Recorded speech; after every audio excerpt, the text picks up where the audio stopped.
We're warning people about very serious things that are happening in the world. We have the Anglo-American establishment based in England and the United States that has enslaved our people.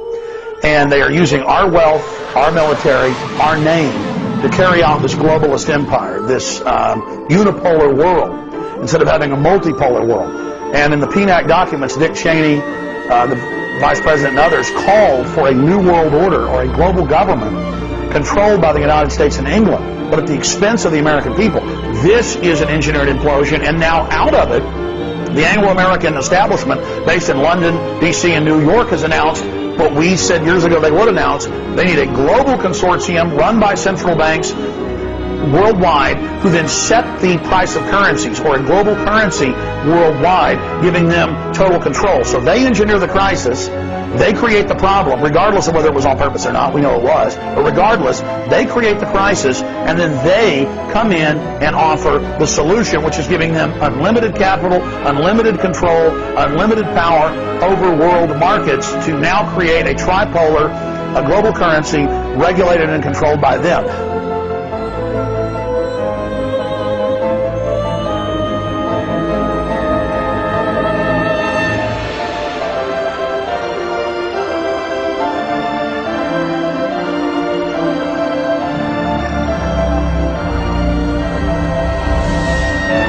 There is a global meltdown coming. It is a global depression, and one world currency and one world financial system is the end game. China said last week they want one global currency. France said yesterday or the day before that they want one world order, a new world order, at the end of this event. Good evening, everybody. President Obama and British Prime Minister Gordon today calling for a new world order to tackle our global economic crisis. President Obama said globalization can be an enormous force for good.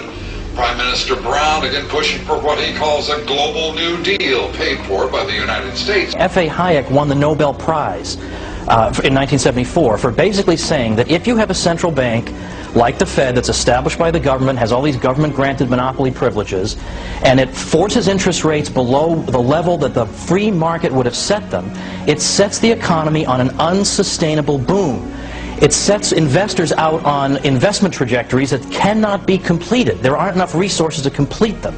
And so he predicted that there would be inevitably a bust, and a lot of these economists predicted that, of course, the bust would then be blamed on capitalism, as if it's the free market's fault that the government's crummy central bank forces interest rates below where the market would have set them. If we let the market set interest rates, you don't have these crazy asset bubbles. Meanwhile, we've had the Federal Reserve both in the 20s and today inflating these crazy bubbles, and now we've had probably the biggest asset bubble in world history, and they're all claiming they have no idea what caused it. I mean, talk about blockheads. Prashant, I expect to see social unrest, civil unrest in the United States a couple of years from now. Yes, it's changing the entire situation in the United States. The United States is the largest debtor nation in the history of the world. There is a dramatic sea change taking place. The world's center is moving from the west to the east, to Asia, and many people have not figured this out yet, especially people in the United States. No, you're going to see a lot of turmoil in the United States in the next 3, 4, 5 years. Putting food on the table is going to be more important than putting gifts under the Christmas tree. We're going to go into the worst depression since worse than the Great Depression. Wow. Federal Reserve is no more federal than Federal Express, but yet it has the power to determine the direction of use of money in our economy.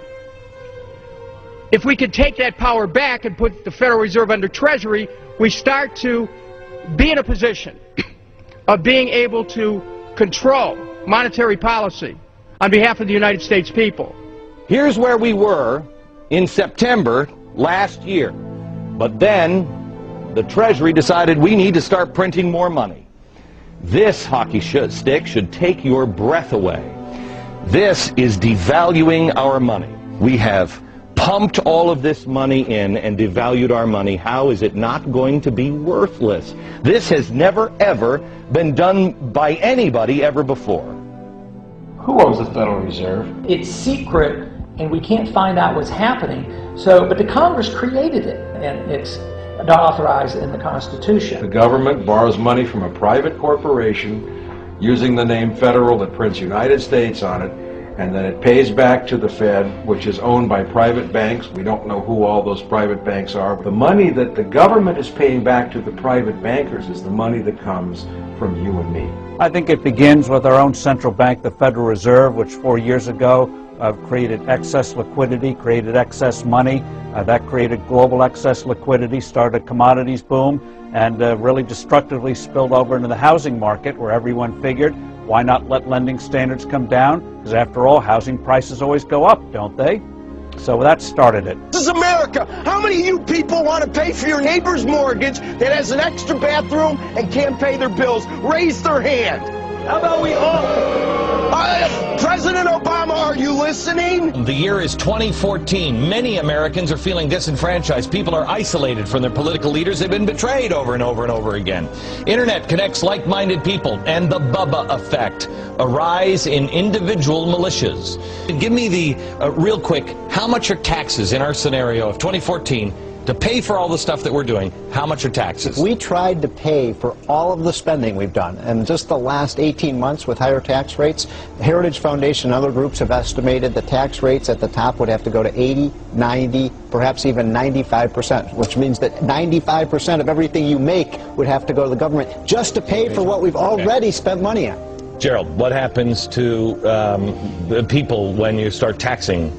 Like tax revolts. Yeah, tax revolts. We all heard it on CNBC yesterday. But you're not talking about a tea party. Oh, no. This is going to be violent. People can't afford it anymore. Okay. Look, the cities are going to look like Dodge City. They're going to be uncontrollable. You're going to have gangs in control, motorcycle marauders. You're not going to have enough police or federales, just like Mexico, to control the situation. Should I sell or hold out for a market increase? Peter? Well, you know, it's going to be difficult. You know, unfortunately, what the government is doing, they're in the process of turning this recession into a depression. It's going to last for a long time, and unfortunately, the bear market in stocks, which has been going on since 2000, is going to continue for many, many years. But what she has to understand is that the bear market in the bonds, which hasn't even begun yet, is likely to be even worse over time. So I think in the long run, Americans are going to lose even more money in bonds and in cash than they will in stocks. So I think that she doesn't want to leave stocks, but I think she should look internationally. There's a lot more bargains outside the United States and inside the United States. Valuations are much better, and their governments are not undermining their economies to the extent that our government is undermining ours. And I think she should also look at commodities and precious metals, particularly gold and silver.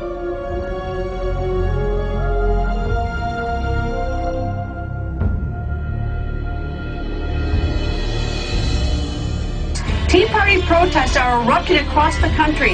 Angry taxpayers, or at least some of them, are taking to the streets in the spirit of the Boston Tea Party. People are protesting President Obama's massive $787 billion stimulus bill, his $3.55 trillion budget, and the federal government that has been ballooning by the day since the president took office.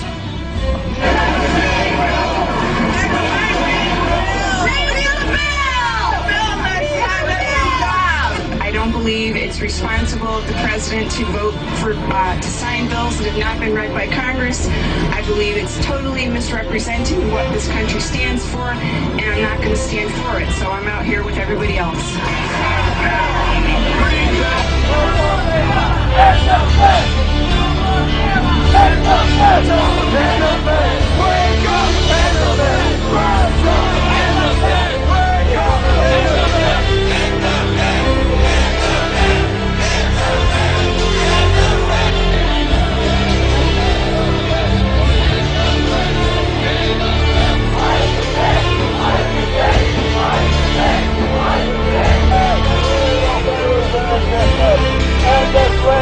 Take off.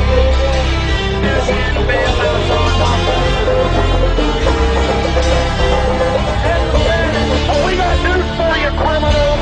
We know you're the culprits, and we've got a megaphone nationwide, and we're not going to take it lying down.